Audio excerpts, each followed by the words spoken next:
If you've been studying Korean for a while, but you still feel like you understand a lot, you can read, and you can maybe even listen a little, but when it comes to actually speaking, you just freeze, then this video is for you.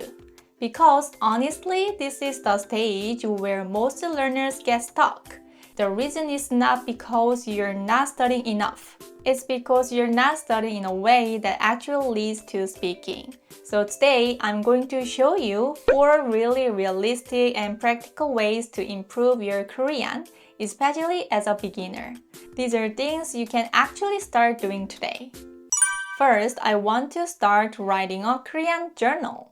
And I know a lot of people hear journal and think, oh, I have to write a lot. But that's not true. Actually, the biggest mistake is trying to write too much. You don't need to write a long sentence. You just need a few sentences. What matters is not how much you write. What matters is that you're writing about your life.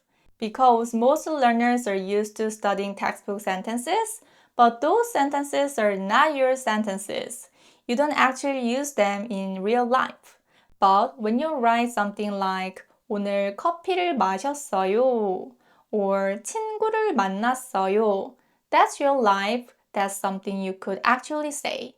And this is why journaling is so powerful because you're not just studying Korean, you're practicing Korean that you will actually use.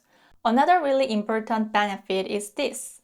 You're reviewing without even realizing it. Every time you write, you're repeating expressions you already learned so they stay in your memory much longer. And over time, things really interesting happens. At first, you'll probably think in English and then translate into Korean. But if you keep doing this every day, you slowly start thinking directly in Korean. And this is a huge turning point. Now, if you're a beginner, keep it simple.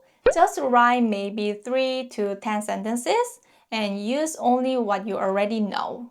Don't try to sound perfect. Don't try to sound advanced. Actually, trying to be perfect is what stops most people from continuing. And one more tip, while you're writing, if you learn a new word or grammar, just highlight it. That's it. Don't overcomplicate it. And after writing your journal, try talking about it out loud. Even better, use it as your speaking topic when you take a Korean speaking lesson. Because now you already know what to say, so speaking becomes much easier. Now, this is the most important part. It's very difficult to improve your speaking just by reading and listening. At some point, you have to actually speak. And this is where many learners struggle because they don't have anyone to speak with, they feel nervous, or they're afraid of making mistakes. But here is the thing, if you wait until you're ready, you'll never start. You become ready by speaking. So the method I recommend is practicing with native Korean speakers.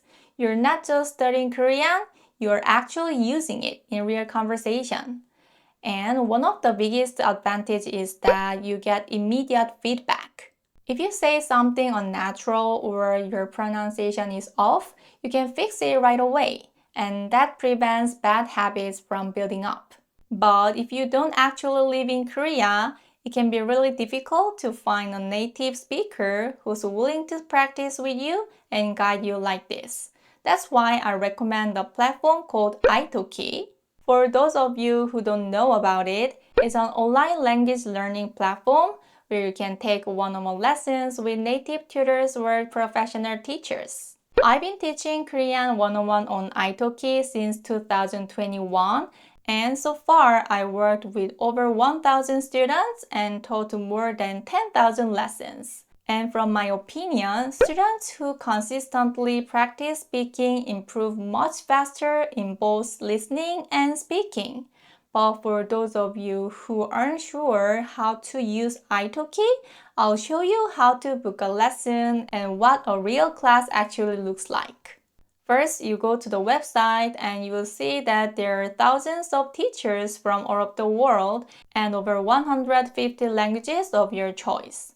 You can filter based on your level, your goals, your budget, and even things like teaching style. You can even find a teacher who speaks your own language, which makes it much more easier to start as a beginner. And on each teacher's profile, you can check things like the languages they speak, their lesson style, their pricing, and also real students' reviews. So you're not just randomly choosing, you can really find someone that fits you. Once you find a teacher you like, you just click on the trial lesson and pick a time that works for you and make the payment. And that's it, you're booked. It's actually really simple. And one thing I personally like is that there's no subscription. You don't have to commit to anything. You just pay for the lessons you take, so it's very flexible. Now for today's lesson, I'll be talking about Korean teacher Minji. She has over 10 years of experience teaching Korean and has created more than 400 Korean learning videos. She also offers a variety of one-on-one lessons on Itoki, including Hangul, grammar, and speaking practice. And today we're going to have a simple conversation about a very common topic, 음식, food. So this is something you can easily imagine yourself doing. Alright, let's get into the lesson. 안녕하세요. 안녕하세요. 오랜만이에요, 모닝씨. 네, 민지 선생님. 음, 오늘 제가 음식에 대해서 같이 말하기 연습하고 싶은데 네. 괜찮을까요? 아, 그럼요. 음식 너무 맛있고 좋죠? 그러면 모닝씨는 좋아하는 음식이 뭐예요? 저는 사실 제일 좋아하는 음식은 떡볶이거든요. 오, 그래서 네. 네, 계속 떡볶이를 좋아하고 있는데 제가 음, 요즘에 다이어트를 시작했어요. 어, 그래서 네. 다이어트를 시작한 후에 갑자기 떡볶이가 별로 안 먹고 음, 싶어지는 거예요. 음, 요즘에는 그래서 다른 음식들을 많이 먹고 있는데 네, 이상하게도 네. 냉면이 어, 땡기더라고요. 어떤 냉면이요? 물냉면, 비빔냉면? 저는 물냉면 좋아해요. 아, 네. 이제 슬슬 따뜻해지니까 더 시원한 음식이 땡기겠어요. 네, 그런 것 네, 같아요. 선생님은 좋아하는 네. 음식이 뭐예요? 저는 면 요리 다 좋아해요. 저도 오, 모닝씨랑 비슷해요. 그래서 네. 냉면, 뭐 칼국수 다 좋아해요. 오, 라면도 좋아하세요? 오, 라면도 좋아해요. 그래서 시간이 많이 없거나 귀찮을 때, 요리하기 귀찮을 때 라면을 자주 먹어요. And this is actually why platforms like Itoki are helpful. You can connect with native Korean teachers and have real conversation no matter where you are. You can take personalized one-on-one lessons, get real-time feedback, and actually speak in a safe environment where making mistake is totally okay. So it's very flexible, especially for beginners. Before your lesson, just prepare one topic and a few sentences or bring your journal. That way you don't freeze, you already know what you want to say and you will end up speaking much more. If you want to start speaking Korean faster, you can check out Itoki through the link in the description. You can get $5 off when you book $10 using my code morning4. And this is only available for the first 50 users, so if you're interested, don't miss out. The next one is watching Korean content you actually enjoy. Not something that feels like studying, but something you genuinely like. Because if it's fun, you will keep doing it, and consistency is everything when it comes to language learning. A lot of learners make this mistake. They only watch study content, and that gets boring really fast. Then they just stop. Instead, choose something you will watch even if you weren't studying Korean. That's the key.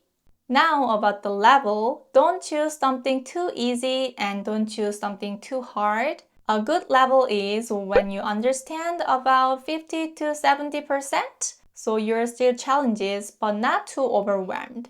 If you're not sure what to watch, I will give you two great options. First one is 거침없이 하이킥. This is a Korean sitcom kinds like Friends or Modern Family. It's funny, fast-paced, and based on everyday Korean family's life. So the language is very practical. You'll hear expressions people actually use in real situations. And you can find a lot of short clips on YouTube. Usually it's around 10 to 15 minutes long, so it's really easy to watch one at a time without feeling overwhelmed. The second one is 안녕 자두야. This is perfect if Korean still feels difficult. It's about a young girl's daily life, so the language is simpler and easier to follow. Each episode is about 30 to 40 minutes long, so you can watch it like a regular show while still learning naturally. Just search 안녕 자두야 or Hello 자두 on YouTube. And one important thing, don't try to understand everything. Instead, watch short scenes multiple times and pick one sentence you like and repeat it again and again. If you want to take it a step further, bring those scenes or sentences to your Itoki lesson. You can talk about the show with your teacher or even watch and break down parts of it together. The last one is creating a consistent study schedule. A lot of people said I will study for 2 hours every day, but honestly, that usually doesn't last. Instead, study with just 30 minutes because it feels easy, and when something feels easy, you actually start. And once you start, most of the time you end up doing more anyway. Also, make your schedule specific. Not just I will study today, but something like I will study at 8 p.m. for 30 minutes, or I'll take a 30-minute Itoki speaking lesson today. And if possible, don't do it alone. Use a friend or a community. Set your goals together and check in with each other every day to see if you actually did it. For example, you can say, I'm going to study at this time, and when you're done, just send a message like, I did it today. That small sense of responsibility makes a huge difference. And one last thing, even if you're busy, just do at least 5 minutes, because the goal is not perfection, the goal is consistency. Today, I talk about 4 ways to actually improve your Korean: writing a journal, practice speaking, watch content you enjoy, and stay consistent. If you really want to speak Korean, don't just study it, start using it. And if you want real speaking practice, you can check out Itoki through the link in the description. Use my code morning4 to get $5 off when you book $10. And it's only available for the first 50 users, so if you're interested, don't miss out. Thank you for watching today, and I will see you in next videos. 안녕!